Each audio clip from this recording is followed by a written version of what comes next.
이번 주부터 이제 시편의 말씀 같이 살펴보도록 하겠습니다. 이제 여러분이 잘 아시는 대로 시편은 이제 시죠. 시를 이렇게 모아놓은 것이 시편입니다.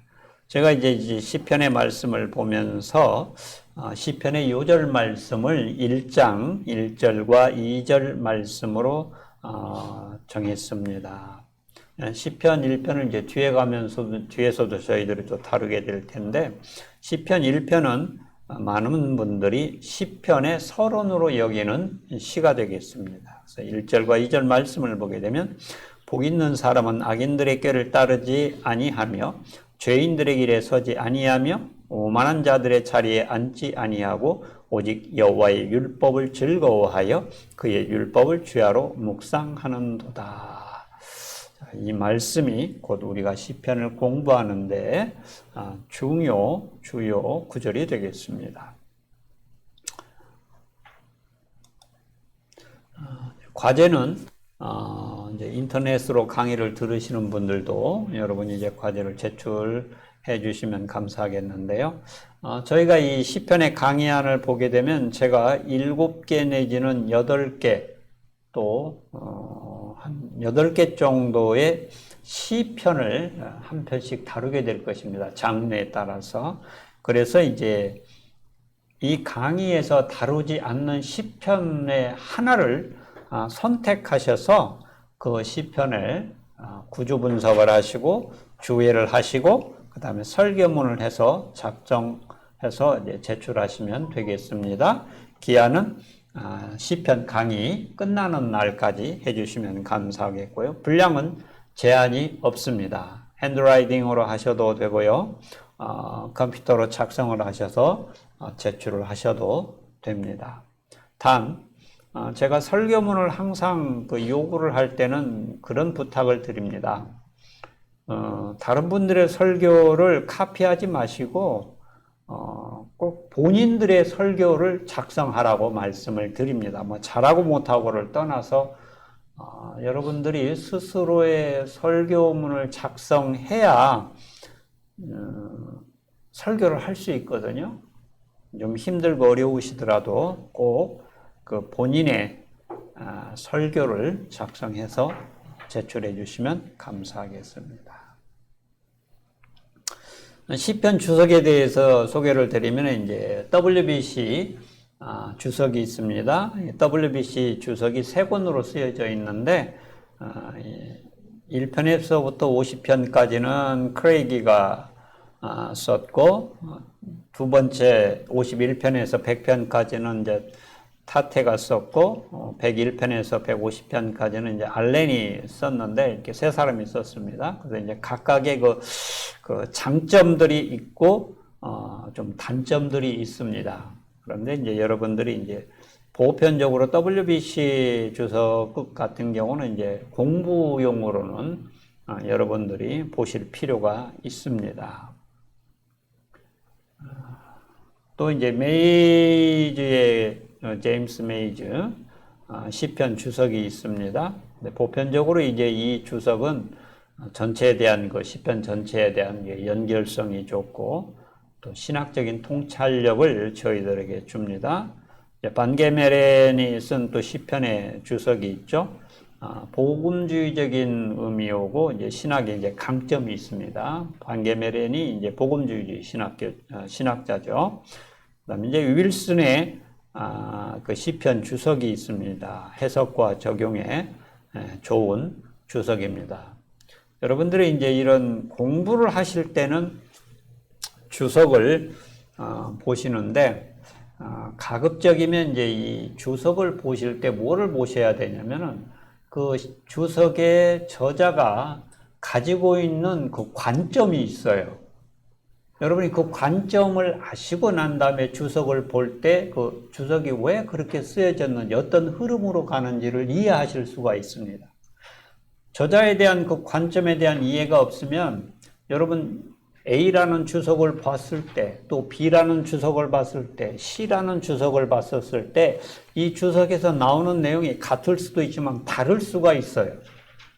그런데 이 관점에 대한 이해가 없으시면 왜 이 주석에서는 이렇게 이야기를 하고 저 주석에서는 저렇게 이야기하는지를 이해할 수가 없습니다. 그런데 여러분이 이제 그 저자의 관점이라든지 어떤 신학적인 배경을 알게 될 때 이 다른 주석들 사이의 차이를 이해할 수 있게 돼요. 왜 이 저자는 이 부분을 이렇게 주의를 하고 이렇게 주석을 다는지를 이해할 수가 있습니다. 여러분, 이것은 설교도 마찬가지입니다. 많은 설교자들이 있습니다. 이분들이 성경을 가지고 이 설교를 하실 때에도 여러분 동일한 본문을 선택해서 설교를 하시지만 그 설교의 내용이 다를 수가 있어요. 다를 수가 있습니다. 그러면 이제 듣는 청중의 입장, 성도의 입장에서는 이 혼돈이 올 수가 있죠. 이분도 훌륭하신 목사님이고 저분도 훌륭하신 목사님인데 이 훌륭하신 목사님들이 동일한 성경 본문을 가지고 설교하시는데 왜 다르게 설교하냐는 거죠. 듣는 성도는 혼란이 올 수가 있습니다. 그렇기 때문에 여러분 설교자든지 아니면 이제 주석가들이든지 학자들이 무언가를 얘기할 때는 그분이 가지고 있는 신학적인 배경과 그다음에 관점을 이해하시고 들어야 어떤 때는 듣는 청중의 입장에서 받지 않아야 될 부분들도 있는 거거든요. 그죠? 그런 거를 이제 선택할 수 있게 됩니다. 그렇기 때문에 오늘날 또 이제 그리스도인들은 또 책도 많이 나오고 또 그런 도움도 많이 듣고 좋은 강의도 많이 들으시기 때문에 그런 것들을 좀 배우실 필요가 있습니다. 더더욱이 이제 저희 같이 학교에서 이제 공부하는 입장에서는 이건 필수적입니다. 이 관점을 가지고 관점을 이해할 수 있어야 누군가의 주장에 대해서 때로는 찬성을 하기도 하고 때로는 반대할 수도 있거든요. 반대하게 되면 왜 반대하게 되는지 이런 것들을 이제 나열을 해 주어야 되는 겁니다. 또 이런 관점을 가지고 있어야만이 설교할 때도 그 설교를 제대로 잘 할 수가 있게 됩니다. 그러려고 하면 여러분들이 뭐를 해야 되느냐? 가장 기본적인 것이 뭐냐면 성경을 놓고 성경을 보면서 성경이 뭐라고 말하고 있는지를 먼저 알아야 돼요. 그죠? 먼저 알아야 돼요. 그리고 난 다음에 그 설교 또는 그 성경 본문에 대한 그 역사적인 이해들이 있어요. 이 역사적인 이해들이 모여서 만들어진 게 뭐냐면 결국은 이게 신학이에요. 그래서 여러분 신학이 달라지게 되면 당연히 성경에 대한 해석이 달라집니다. 여러분 신학이 차이가 이런 점들을 가져오기 때문에 여러분들이 이런 부분들에 대한 이해가 반드시 필요합니다. 그래서 여러분들이 이제 그 책을 읽으셔도 사실은 여러분들은 고전적인 책들을 많이 보셔야 돼요. 기독교에 관련된 것들도 여러분 청교도 서적도 여러분 읽어보셔야 되고 개혁주의적인 여러분 그런 서적들도 읽어보셔야 됩니다. 그래서 이제 저희들 쪽에서 이제 늘 주장하는 것이 성경이 이제 완성되고 난 다음에 성경의 흐름을 가장 잘 표현해주고 있는 신학자, 중세 때 신학자가 누구냐고 이야기를 하면 보통 저희들은 어거스틴을 이야기를 합니다. 그리고 이 어거스틴의 사상이 어디로 흘러가냐면 칼빈으로 흘러가게 돼요. 그래서 여러분 그 어거스틴의 저작 책들과 칼빈의 저작들을 여러분 읽어보셔야 돼요. 이건 필수입니다. 조금 이야기가 빗나갔습니다만 어쨌든 그래서 여러분들이 이제 주석을 보실 때는 그 주석 저자의 관점 또는 신학적인 배경 이런 것들을 잘 이해를 하시면서 보시라는 겁니다. 이제 그 시편의 서론으로 들어가 보게 되겠는데 히브리 성경에서 시편의 제목은 테힐림이라는 제목입니다. 이건 이제 찬양들이라는 뜻을 가지고 있고요. 이게 이제 그리스어인 헬라어로 번역된 것이 70인역인데 이 70인역에서는 시편을 프살모이라고 이렇게 이름을 붙였습니다. 그 뜻은 현악기의 반주에 맞춘 노래들이다라는 의미를 가지고 있고 이게 이제 현대 영어 번역본에는 이제 시편으로 이렇게 넘어오게 됩니다. 그런데 이제 이 시편을 보게 되면은 시편의 메시지를 이해하는 데 어려움이 있어요. 그 이유들이 있는데 왜 그러냐면은 이 시편은 150편으로 되어 있는데 개개의 시편들이 어떤 역사적인 문학적인 배경을 알 수 없는 것들이 많아요. 아주 많은 시편들이 분명히 시가 있고 그 시가 있으면 그 시의 저자가 그 시를 말한 그 역사적인 배경 또는 문학적인 배경 이런 것들이 있는데 후대에 사는 저희들에게는 이게 전해지지가 않았어요.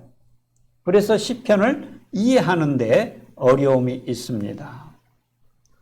두 번째로 그 시편의 메시지를 이해하는데 어려움을 겪는 이유는 뭐냐면은 이 시편의 내용을 보게 되면 이 시편 내용 가운데 나오는 적을 사랑하도록 가르침을 받은 그리스도인들이 받아들이기 어려운 내용들이 나와요. 그 대표적인 것이 이제 저주시죠. 시편에 보면 막 저주하는 내용들이 있거든요. 그런데 오늘날 그리스도인들이 가지고 있는 생각 가운데는 아니 성경은 또 우리 예수님은 사랑하라고 그렇게 말씀을 하셨는데 왜 이 시편 말씀에는 막 적들을 저주하고 원수들을 저주하고 막 이런 내용이 나오냐는 거죠. 이런 내용을 접하게 되면 혼돈스럽습니다. 이게 무슨 말인가? 이게 도대체 우리 주님이 하신 말씀과 이 시편의 말씀이 너무 다른 것이 아닌가? 그런 점들이 있기 때문에 시편의 메시지를 이해하는 데 어려움이 좀 있습니다. 역사적 배경을 좀 보게 되면은 시편은 굉장히 오랜 기간 동안에 다양한 저자들에 의해서 쓰여진 시들을 모아놓은 컬렉션이에요. 그죠? 그러다 보니까 앞에서도 언급했습니다만은 이 각각의 시들이 가지고 있는 역사적 배경을 잘 알지를 못하다 보니까 좀 어려움이 있다고 그랬죠. 그래서 어떤 역사적 배경을 추정하기가 어려운 것들이 많습니다. 또 이 시편들이 오랜 기간 동안 쓰여졌다고 그랬죠. 이제 우리가 시편을 연구하시는 분들에게 따르면은 그 시편 중에서 가장 오래된 것이 모세의 저작으로 알려진 시편 90편입니다. 여러분 이것은 모세 시대 때 쓰여진 시라고 한다면 BC 좀 길게 잡으면 14세기, 진보주의 학자들 같은 경우는 보통 12세기 BC 이 정도에 쓰여져 모세가 그 당시에 살았으니까요. 그 정도에 쓰여졌다고 생각을 합니다. 반면에 또 어떤 시들은 이스라엘 백성들이 포로가 된 이후에 쓴 시들도 있다고 그렇게 평가를 하게 돼요. 그러면 여러분 이제 북이스라엘이 BC 722년 아수르에서 멸망을 당하게 되고 남유다는 586년에 바벨론에 의해서 멸망당하게 됩니다. 자, 그러면 포로기 이후라고 한다면 이것은 BC 6세기경 더 이제 내려오면 한 5세기경 이 정도 되는 때 쓰여졌다는 거예요. 그러면 이제 길게 잡으면 여러분 BC 14세기와 그 다음에 BC 5세기라고 한다면은 약 900년간 정도가 되는 거죠. 좀 짧게 잡으면 BC 12세기에서 BC 한 6세기, 짧게 잡아도 한 600년간이에요. 그 600년 동안에 여러 저자들에 의해서 기록이 된 시편 시들을 모아놓은 것이 뭐냐? 시편이라는 거예요. 그래서 이게 다양하기 때문에 또 정확한 역사적 배경을 알기가 어렵기 때문에 일반적으로 볼 때는 시편을 이해할 때 어떻게 이해를 해야 되느냐? 역사적 배경은 이스라엘 역사 전체라고 본다는 거예요. 다시 말하면 구약 역사의 전체로 본다는 거죠. 여러분 출애굽기 이전에는 무슨 시대입니까? 족장 시대죠. 그죠? 아브라함, 이삭, 야곱, 요셉 이 시대 때예요. 그때 그 이후에부터 그러니까 이스라엘이라는 나라의 관점에서 보게 되면 나라가 형성되는 그 과정부터 멸망할 때까지 결국 이스라엘이라는 나라의 구약 전체 역사를 말하고 있는 것을 알 수가 있습니다. 그래서 이 시편을 보실 때 그 시편에서 명확하게 그 배경을 알 수 있는 것들이 있으면 그 시대를 추정할 수 있지만 여러분 그러지 못할 때는 그 역사적 배경을 그냥 전체로 보시는 것이 시편을 이해하는 그 방법입니다. 또 이 시편은 이 여러 사람들이 쓴 시를 모아놓은 거라고 그랬죠. 그래서 이미 이 시편 자체는 그 자체로의 책의 형태를 가지고 있는 5권으로 되어 있습니다. 그런데 이 시편을 연구하는 분들의 주장에 따르면 이 시편이 이렇게 5권의 책으로 되어 있지만 이 정경이 만들어지는 시대 때, 여러분 정경이 만들어지는 때는 언제입니까? AD죠. 그러죠? 이제 그 이단들이 성경에 대한 문제를 걸고 넘어지기 시작을 해요.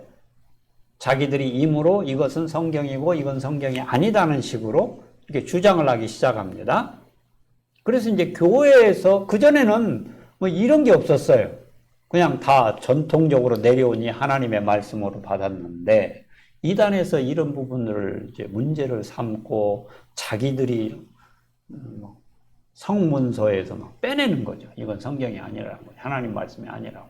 그래서 이제 교회에서 연구하기 시작을 해서 구약과 신약의 말씀을 이게 성경이라고 확정 짓는 그 기간이 있습니다. 그 기간 동안 이제 우리가 보통 이걸 정경시대라고 부르는데 이런 과정 중에 있는 시대 중에서도 일부의 시편은 그때도 손질이 되었다는 걸 이렇게 주장하시는 분들이 있어요. 그렇기 때문에 이 시편은 이미 책의 형태를 가지고 있으면서도 여전히 수정하는 사람들에 의해서 수정될 가능성이 있습니다. 그러다 보니까 때로는 이 각각의 그 시편들을 한 역사적인 어떤 한 시점에다가 연결시키는 것은 상당히 좀 문제가 있을 수가 있습니다. 그래서 이 시편을 이해할 때 어떻게 하느냐, 이 좀 넓은 관점을 가지고 접근을 하게 됩니다. 그런데 이제 이 점에 대해서 이제 모빈 캐리라는 학자가 이제 주장하는 것이 나오는 것인데 이 시편의 역할이 뭐냐를 가지고 이 사람이 문제를 삼기 시작합니다. 물론 시편에 나와 있는 그 표제들의 내용을 보게 되면은 분명히 이 시편들이 이스라엘의 예배에 사용되었다는 그런 표현들이 나와요. 그렇기 때문에 이 시편이 분명히 이스라엘 백성들의 예배에 사용되기는 했는데 이제 이 부분들에 대한 어떤 그 논쟁을 하기 시작을 하는 거죠. 자, 이제 이걸 하기 전에 이 시편에 대한 저자들을 먼저 좀 살펴보게 되면 우리가 잘 아는 대로 이제 모세가 썼다고 하는 시편은 대략 73개 정도가 됩니다. 그 외에도 아삽 자손들이 이제 아삽 족속들이 아삽이 쓴 것이 이제 12개의 시죠. 아삽은 다윗과 솔로몬 시대에 예배 담당했던 3명 중에 1명입니다. 그리고 이제 고라 자손이 이제 11개 시편을 기록을 했고요. 근데 이제 흥미로운 것은 여러분이 아시는 대로 고라는 누굽니까? 그 민수기 16장을 보게 되면은 모세의 반기를 든 사람이죠. 그러죠? 모세의 반기를 들어서 대항했던 사람이 고라예요. 그래서 이제 민수기 16장에 보게 되면 그들이 결국은 하나님의 치임을 받아서 이제 고라가 죽게 되는데 그 세 명의 아들은 죽지 않고 살아남게 돼요. 그래서 이제 그 후손들이라고 보여지는데 이 후손들이 어떻게 합니까? 이제 예배에 관련된 이제 일들을 이제 감당하게 되는 이제 이런 것들을 통해서 우리가 조금은 이제 배울 수 있는 것이 비록 조상이 잘못했을지라도 그 후손들은 또 하나님 앞에 자기 조상의 잘못을 인정하고 돌아와서 하나님께 헌신하는 모습도 보일 수 있다는 것을 알 수가 있죠. 그 외에도 이제 솔로몬이 이제 두 개의 시편의 저자로 알려져 있죠. 72편하고 127편. 여두둔도 다윗과 솔로몬 시대에 예배 담당했던 세 명 중에 한 명이죠. 여두둔이 4개의 시편. 에단이 88편을 썼다고 그러는데 에단은 누구냐면 에스라의 후손이에요. 그 표제에 보면 그렇게 나와 있습니다. 그래서 에스라의 후손이 썼다고 그렇게 이야기를 하고, 이제 모세는 앞에서 언급했습니다만은 이제 한 개의 시편, 90편을 썼다고 그랬죠. 그리고 누가 썼는지를 모르는 것이 이제 한 50개의 시편이 있다고 그럽니다. 근데 이 유대인들은 이 이름이 나와 있지 않은 이 50개의 시편의 많은 부분을 에스라가 썼다고 인정을 해요. 이게 좀 차이가 있습니다만은 어쨌든 그 사람들은 그렇게 주장을 합니다. 이것이 이제 전통적으로 우리가 시편의 저자들이라고 이렇게 이야기를 하는데, 이제 최근에 학자들은 이 견해에 대해서 이제 의문을 가지고 이제 도전을 하는 거죠. 그래서 시편의 사회적 배경을 보게 되면은 이제 앞에서 언급했던 그 모빙켈의 주장이 나오게 됩니다. 이 시편의 시들의 역사적 배경을 재구성하는 것이 사실상 무의미하기 때문에, 그렇다고 한다면 이 시가 구약 이스라엘 예배에서 어떤 기능을 했는가에 대해서 초점을 맞추게 됩니다. 이제 이거를 이제 시도한 사람이 모빙켈인데, 이 모빙켈은 이제 시편을 이스라엘의 신년 축제 의식과 연관을 시키게 됩니다. 그가 이렇게 주장하는 것은 그 메소포타미아 종교 사상을 성경에 도입하고 있는 거예요. 성경에 대한 것을 연구를 하다가 보면 성경에 없는 내용 또는 성경을 이해하기 위해서 그 당시 성경 외에 다른 세상에 있는 문서들을 참조를 하고 그걸 근거로 삼습니다. 그래서 성경에 나와 있는 시기와 그 다음에 세상에 있는 그 시대에 비슷한 시대 때 또는 같은 어떤 내용을 다루고 있는 내용들이 있으면 여러분 이제 그거를 가지고 성경을 연구를 해요. 왜 그러냐면 성경은 성경 외에 다른 자료가 없거든요. 거의 없어요. 그러니까 이제 세상에 있는 자료를 가지고 이 성경과 비교하면서 연구를 합니다. 그래서 이제 모빙켈 같은 경우는 시편을 연구하면서 뭐를 하냐? 메소포타미아 종교, 의식 이런 것들을 가지고 비교하면서 연구를 하는 거예요. 그래서 모빙켈이 이제 그렇게 주장을 한 거죠. 시편은 이스라엘의 신년 축제 절기와 밀접한 관계를 가지고 있다. 그렇게 주장을 했는데, 여기 모빙켈 주장에 대한 문제가 있습니다. 이 문제는 뭐냐면 성경에 이스라엘의 신년 축제 절기가 없어요.